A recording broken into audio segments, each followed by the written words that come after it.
Hello, McFly, anyone home? Right, we're going to get into some exposés. We're going to cover another country that we haven't delved into too much.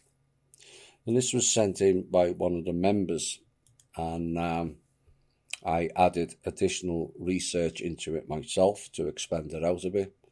And I hope you find it interesting. Where are we? This is East Germany, which was part of the separation between East and West Germany, and it was labelled a communistic country. But the question is, were they? Now, East Germany had 11,000 private middle-sized companies under Walter Ulbricht, who was their leader from 1950 through 1971. And that contributed to 40% of the country's production, of which the biggest was in consumer products, which was also the biggest export sector. So not private, not communism. And when the Bolshevik Soviets requested to nationalize, Ulbricht point blank refused, as Ulbricht was a fan of Milton Friedman's economic policies. But Erich Honecker made a coup and national Zionized the country overnight. My terminology. Now, at age 14, Honecker entered the KJVD, which is the Young Communist League of Germany, for whom he later served the organization's leader of Saarland, SAAR land, from 1931. And in 1928 he returned to Weibelskirchen and began a traineeship as a roofer with his uncle, but then quit to attend the International Lenin School in Moscow. Lenin was Jewish. And Magnitogorsk, after the KJVD handpicked him for a course study there. And there he shared a room. That sounds like From Russia with Love, when we were describing the agencies and OSS and future American presidents and future CIA leaders. They all shared the room coincidentally with Anton Ackermann, and he studied under the cover name Fritz Malter, Malter.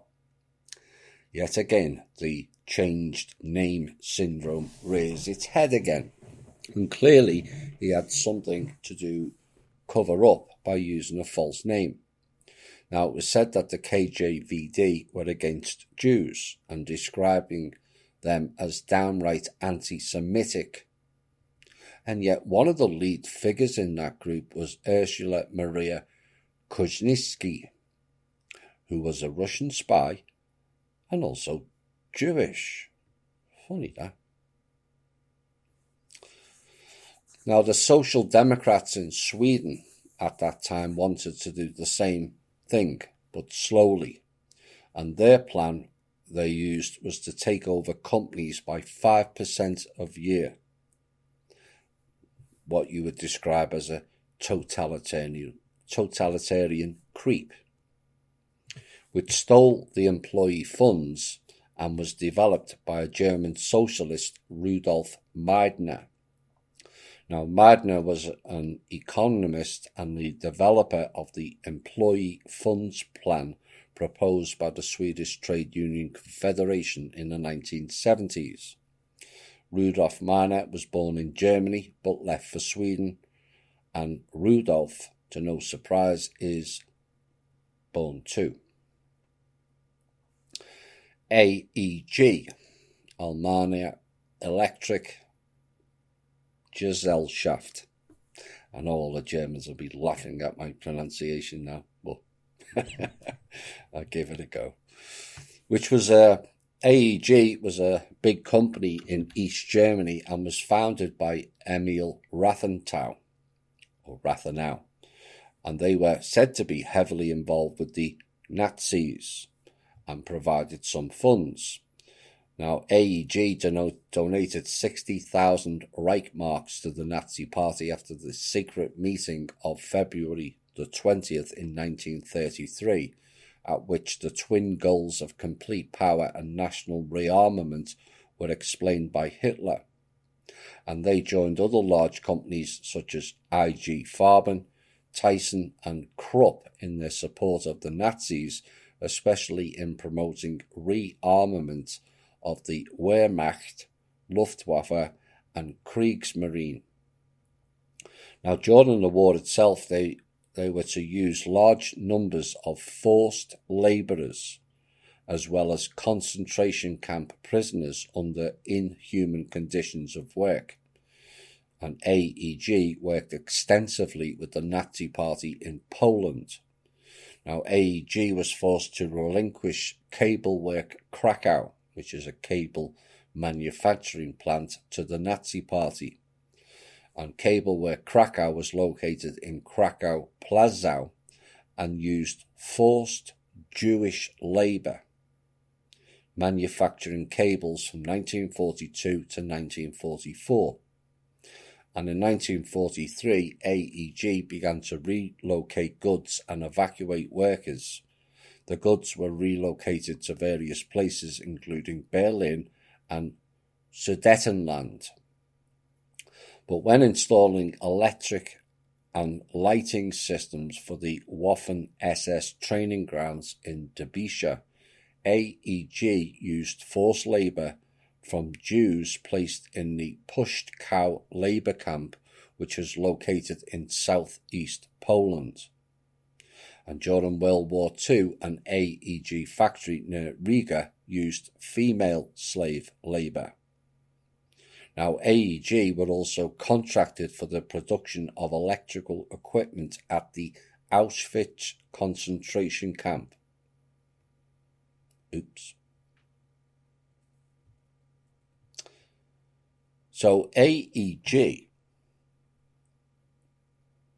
were classed as German white Nazis, it seems. Wrong. Because the owner, Emil Rathenau, was Jewish. And that he was using his own people with the forced labour. Just like From Russia with Love stated. Now, Emil's son, Walter Rathenau, was the foreign minister for the German Republic and subsequently was also Jewish. He was assassinated after doing a treaty with the Bolshevik Soviets in 1922. And in West Germany, the SPD, the Social Democrat Party, dismissed Marxism and concluded that they would go with the Godesberg Agreement and confess themselves to market economy. Now, the young SPD, led by Wolfgang Roth, wanted a planned economy, but there has never been a communistic country. In a socialistic country, there is no money. In a capitalist country, the individual has nothing and equals a rent-seeker economy. And all these moves were planned 10 years in advance for when the wall would be taken down, and once again the people of Germany were stiffed. All isms are nothing but the elite's faction games. Indeed. The first missiles for Sweden's new 103 Patriot anti-aircraft systems have been delivered, and it's one of the largest Swedish arms deals in modern times. And it is true that deliveries have been started by different parts of the Patriot system, says Joachim Lewin, which is Levin, and who is responsible for the project at the Swedish Defence Material Administration. or the FMV. Now, the anti-aircraft deal with the US and two of the world's largest arms manufacturers, Lockheed Martin and Raytheon, is worth at least 10 billion Swedish kroners in the first phase, according to data from FMV. Now, the first three PAC-3 missiles were delivered in April last month, according to the manufacturer Lockheed Martin, and the missiles are supposed to protect against ballistic and cruise missile strikes and also aircraft strikes. But here is the key part of this report. Joachim Levin, which is Levin, said this: robots are the most expensive part of the deal. Robots are the most expensive part of the deal. We will receive deliveries in 2021, 2022 and 2023, says Joachim Levin, who is responsible for planning future projects at the Swedish Defence Materiel Administration. A secret number of robots the United States has given the option that Sweden can buy a total of 300 anti-aircraft robots with a maximum value of $3.2 billion. And this corresponded to the 28 billion Swedish krona, if I've got that right, in August 2018, when Sweden formally decided to buy Patriot. Let's all become patriots. Oh dear. And the option also includes robots of the GEM 3 type. They have a heavier charge and longer range. And the total cost is determined by how many robots Sweden buys. The robots are given the Swedish designation 103A and 103B. Can you say something about how many robots will be delivered? The response was that we buy the robots is open, but the number is secret. Now, air defences from the 1960s Air Defence 103 Patriot has a medium range, and exact ranges are, however, protected by confidentiality, according to FMV and the manufacturer. National Security Act again. Now, the Air Defence Sweden has previously developed in the 1960s, and for the possible threats of that time, much has changed in terms of an opponent's ability to attack from the air, and the goal is for both air defence battalions to be equipped by, it's that date again, 2025. He said we also buy air defence centres from Saab. We ordered them in December, and the first vehicles for the Patriot air defence system has been delivered, that the FMV stated last week. In both air defence battalions there will be 2 fire units. Each fire unit has a command post, a radar and 3 shovels. Really? Russian robots. In recent years, Russia has modernized its robot units in Kaliningrad on the Baltic Sea, and the Russian Baltic Navy has also modernized its robots.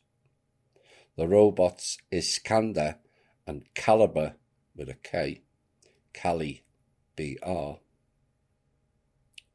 can be equipped with conventional warheads and nuclear warheads. So why is this relevant? And what is the non-intel behind this? Someone claimed we don't have intel.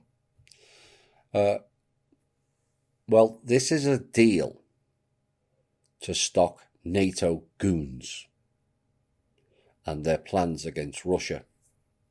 Pure and simple. And maybe the American NATO withdrawal from Afghanistan ties into this as well. Clearly, they are planning an attack on Russia, which will combine with Israel attacking Iran. But we, the people, combined, can stop their darkness and madness and prevent this possible future outcome. And maybe it's something the political activist group can get their teeth into, that particular issue, by highlighting it as far as possible. Final expose before a music break. This is fairly detailed, and it's called the Defense Production Act of 1950, which is a United States federal law enacted on September the 8th, 1950, in response to the start of the Korean War. And it was part of a broad civil defense and war mobilization effort in the context of the Cold War.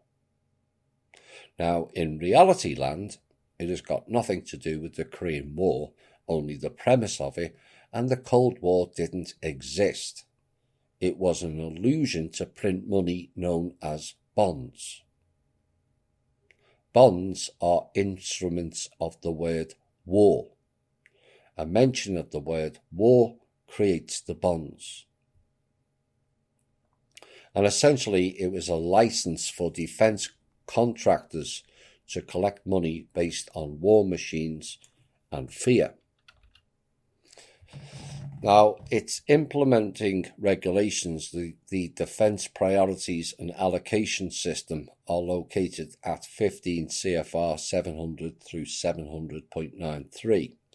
And since 1950, the Act has been reauthorized 50 times. And it has been periodically amended and remains in force. 1950. You're telling me we couldn't have a more updated one? It's a bit like the Telecommunications Act of 1934. It's still in force. So what are the provisions of the Act? The Act contains 3 major sections. The first authorizes the President to require businesses to accept and prioritize contracts for materials that are deemed necessary for national defense, regardless of a loss incurred on the business. What does that mean? Well, these are your dark force contractors: Lockheed Martin, Boeing, Halliburton, Bechtel, Northrop Grumman, and NASA. And nothing to protect the people's needs for materials, food or water during the so-called national crisis. Now, the law also allows the President to designate materials to be prohibited from hoarding or price gouging. But the law does not state what would occur if a business refuses or is unable to complete a request on time. However, any person who performs any act prohibited or willfully fails to perform any act required by the Defense Production Act may be charged with a felony that results in a fine of up to $10,000 or imprisonment for up to a year or both.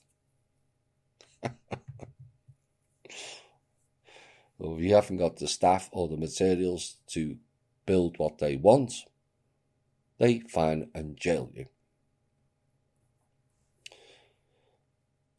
As a caveat to this, in 1976, the Non-Compete Act actually modified this act by declaring all designated companies like those just mentioned and others as part of their harvesting system would be able to buy all materials at 50% of cost. The Non-Compete Act of 1976, which is still ongoing today, despite Kim and I requesting it be deleted. Now, the second section authorised the President to establish mechanisms such as regulations, orders, or agencies to allocate materials, services, and facilities to promote national defence. The third section authorises the President to control the civilian economy so that scarce and critical materials necessary to the national defence effort are available for defence needs, not the people's needs. Now, the Act also authorises the President to requisition property, force industry to expand production and the supply of basic resources, settle labour disputes, control consumer and real estate credit, establish contractual priorities and allocate raw materials towards national defence. And the President's designation of products under the jurisdiction of the DPA is the authority of the Act most often used by the Department of Defence since the 1970s. Most of the other functions of the Act are administered by the Office of Strategic Industries and Economic Security in the Bureau of Industry and Security in the Department of Commerce, which is no different from the Department of Defence, all one and the same. The Defence Priorities and Allocation System institutes a rating system for contracts and purchase orders. The highest priority is DX, which must be approved by the Secretary of Defence. The next level down is DO, and below that are unrated contracts. So when was this Act used? Well, the Korean War. The DPA passed the US Congress in September 1950 was first used during the Korean War to establish a large defence mobilisation infrastructure and bureaucracy. And under the authority of the Act, President Truman, Snake, eventually established the Office of Defence Mobilisation, instituted wage and price controls, regulated or strictly regulated production in heavy industries such as steel and mining, prioritised and allocated industrial materials in short supply, and ordered the dispersal of wartime manufacturing plants across the nation. And all that was done for, allegedly, the Korean War. Yeah, right. The Cold War. The Act also played a vital role in the establishment of the domestic aluminium and titanium industries in the 1950s. Using the Act, the DoD provided capital and interest-free loans, nice of them, using our money to give loans, and directed mining and manufacturing resources as well as skilled labourers to these two processing industries. These are more commonly known as private contractors, which means they're connected to the CIA. The DPA was also used in the 1950s to ensure that government-funded industries were geographically dispersed across the United States to prevent the industrial base from being destroyed by a single nuclear attack. That means they went underground and built bases at vast quantities of American people's money. Now, during the late 1960s and early 70s, the DPA increasingly was used to diversify the US energy mix by funding the Trans-Alaskan Pipeline, the US Synthetic Fuels Corporation, and research into liquefied natural gas. Technological innovation. Beginning in the 1980s, the DoD began using the contracting and spending provisions of the DPA to provide seed money to develop new technologies. They were doing that in the 1960s also. and the DoD was used the Act to help develop a number of new technologies and materials, including silicon carbide ceramics, indium phosphide, and gallium arsenide semiconductors, microwave power tubes, radiation-hardened microelectronics, superconducting wire, metal composites, and the mining and processing of rare earth materials, the majority of which is in Russia and China. Just saying. So the 21st century, what did this act bring? Well, in 2011, Barack Obama invoked the law to force telecommunications companies under criminal penalties to provide detailed information to the Commerce Department's Bureau of Industry and Security on the use of foreign manufactured hardware and software in the company's networks as parts of efforts to combat, here's that word again, Chinese cyber espionage. They never mention the home-based cyber espionage by Google or the CIA or the NSA or elements of the DHS either, or Debka and Mossad. It's always Chinese. On June the 13th, 2017, Donald Trump invoked the law to classify two sets of products as critical to national defense. The first referenced items affecting aerospace structures and fibers, radiation-hardened microelectronics, radiation test and qualification facilities, and satellite components and assemblies. The second invoking of the law by Mr. Trump referenced items 2017, remember, affecting adenovirus vaccine production capability, high strength, inherently fire and ballistic resistant, copolymer aramid fibers industrial capability, secure hybrid composite shipping container industrial capability, and three-dimensional ultra-high density microelectronics for information protection industrial capability. Fibers smacks of chemtrails, and the vaccine production smacks of COVID, all done under this act in 2017 under the saviour program that it became, known as Donald Trump.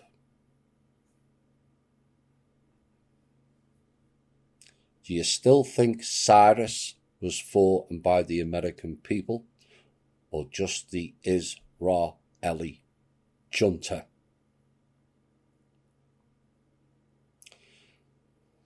The COVID-19 pandemic.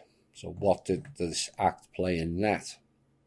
On March 18th, 2020, in response to the COVID-19 outbreak, President Trump issued an executive order that defined ventilators and protective equipment as essential to the national defense, the standard required by the DPA. Later that day, he indicated that he would not make immediate use of DPA authority, writing, "Hopefully there will be no need," and he indicated that he would do so in a worst-case scenario. Now, the non-Speaker of the House, Nancy Pelosi, called upon Trump to immediately use the powers of the DPA to produce and distribute critically needed hospital equipment. Remember, those ventilators made a lot of people sick, but they also made a lot of hospitals rich. On March 20th last year, Trump said that he will use the DPA. And the next day, General Motors CEO Mary Barra spoke to the Trump administration officials about how General Motors could support production of ventilators without using the DPA. General Motors are one of the original clown-based companies. Just saying. On March 23rd, Trump issued an executive order classifying health and medical resources necessary to respond to the spread of COVID-19 as subject to the authority granted by the DPA, Defense Production Act, to prohibit hoarding and price gouging. Now, Trump's initial reluctance to use the Act's authority prompted criticism at the time. On March 27, 2020, after negotiations with GM had broken down over costs estimated at over $1 billion, but primarily due to GM's inability to commit delivering the number of ventilators required speedily, Trump ordered HHS Secretary Alex Azar to use the DPA to require General Motors to accept and prioritize contracts for as many ventilators as Azar determines to be appropriate. Trump also named Peter Navarro National Policy Coordinator for the DPA. On April 2nd, Trump said he was invoking the DPA to require the companies 3M, General Electric, and Medtronic to increase its production of the protective masks, N95 respirators, which were not designed for COVID or any other disease. So why are these dates important? Because on that very same week that Trump said he was invoking the DPA to require 3M and General Electric to increase its production, this was after I told Kim of the Kushner-FEMA plan to block all American companies' production of PPEs. Now, Kim rang up the agencies to find out if that was true, and upon discovering it, she then contacted Trump, and we asked for Trump to fire Kushner on the spot, because it was correct. And instead, Trump, 13 days later, gave Kushner, the snake, a higher position and even more authority.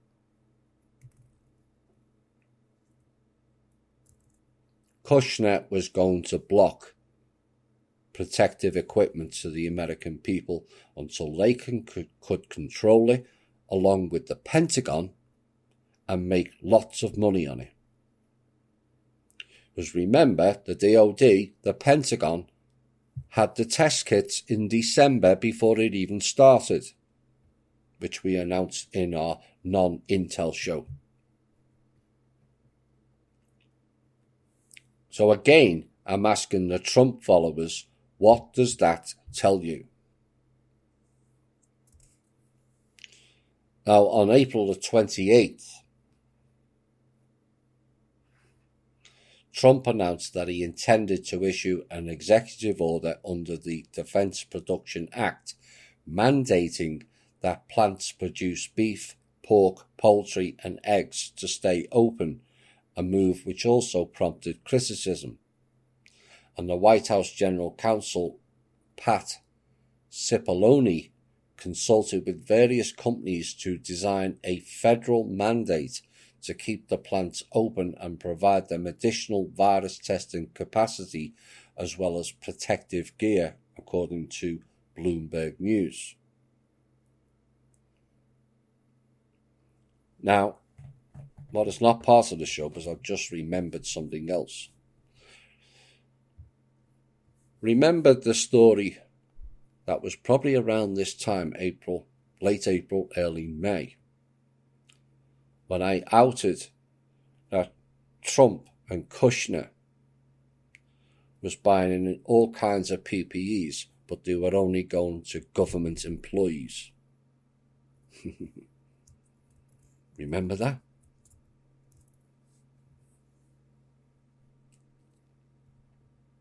Now, Trump mentioned to the press that the order is intended, this was about the meat factories, food factories, to solve any liability problems by workers and local authorities to close meat processing plants for cleaning. And the order gave the USDA extraordinary powers to have firms maintain production. But what they don't tell you is to maintain production at what levels. They didn't say, did they? They just said maintain production. But nobody asked at what levels. Because the meat industry since that day has collapsed. One look in the supermarket meat shelves reveals that. Now, the order did not allow companies to ignore safety rules except for keeping the plants opened. However, and OSHA, here we go again, and CDC guidance remained in force. In September 2020, OSHA fined Smithfield and JBS for failing to take the necessary actions to prevent the spread of coronavirus. And neither did they, as a matter of fact. On December the 8th, 2020, more than a month after losing the election, former President Trump said that he would invoke the DPA to produce vaccine doses. Oops. Trump was going to do a Defense Production Act to produce vaccines. But he did not do so before the end of his term. Actually, he did. He didn't need to invoke the DPA, Defense Production Act, because he got the funds from the Omega system, from the trustee, and the very same afternoon launched the vaccine directive on the American people. On January the 21st, 2021, Masked Man Biden invoked the DPA Act again on his second day in office to increase production of supplies related to the pandemic, such as protective equipment. And yes, all of it was coming from China and India, as Kushner had arranged. All of which had microchips in them, which is why there is a shortage of chips that we mentioned in a story last week. On March the 2nd, Biden invoked the DPA again to supply equipment to Merck facilities needed to safely manufacture Johnson & Johnson vaccines. So what started out as something to do with the Korean War in 1950s turned out in 2020 under Trump and 2021 under Biden is to manufacture a vaccine war.